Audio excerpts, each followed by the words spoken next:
Stay ఇవ్వలేదు. అదే చెప్తున్నా, సిబిఐ క్లియర్గా సిబిఐ విచారణను అడ్డుకుంటలేము. కేవలం పీసీ ఘోష్ ఇచ్చిన నివేదిక ప్రకారం మీరు చర్యలు తీసుకోవాలనుకుంటే మాత్రమే స్టే చేస్తున్నామని చెప్పిండ్రు. ఎన్డీఎస్ఏ రిపోర్ట్ ఉంది, స్టేట్ విజిలెన్స్ అండ్ ఎన్ఫోర్స్మెంట్ ఇచ్చిన నివేదిక ఉంది, పీసీ ఘోష్ సుప్రీంకోర్టు జస్టిస్ ఇచ్చిన నివేదిక ఉంది. వీటన్నిటి నేపథ్యంలో ఇండిపెండెంట్ విచారణ కోసం సిబిఐకి రాసినాం. దీని మీదనే శిక్షించేది ఉంటే ఆల్రెడీ నివేదికల్లో దీని ప్రకారం శిక్షనే రాసేటోళ్ళము. వీటన్నిటి నేపథ్యంలో ప్రాథమిక ఆధారాలు ఉన్నాయి. వీళ్ళు తప్పులకు పాల్పడ్డారు. కాళేశ్వరం కట్టడము, నిర్వహించడము, కూలడం అన్నిట్లలో లోపాలు ఉన్నాయి.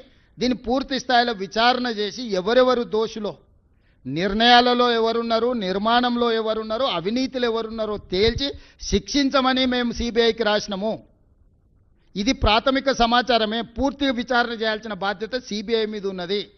పూర్తి విచారణ చేసి ఎవరు బాధ్యులైతే వాళ్ళని శిక్షించమని కేంద్ర ప్రభుత్వానికి ఇచ్చినాము. ప్రతిపక్షంలో ఉన్న అందరినీ నేషనల్ హెరాల్డ్ అనే పత్రిక కాంగ్రెస్ పార్టీది నెహ్రూ గారు ప్రారంభించింది.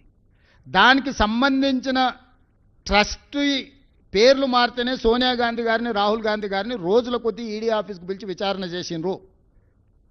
సోనియా గాంధీ గారు, రాహుల్ గాంధీ గారిని కూడా వదలని బీజేపీ కేసీఆర్, హరీష్, కేటీఆర్ను ఎందుకు వదులుతున్నారు?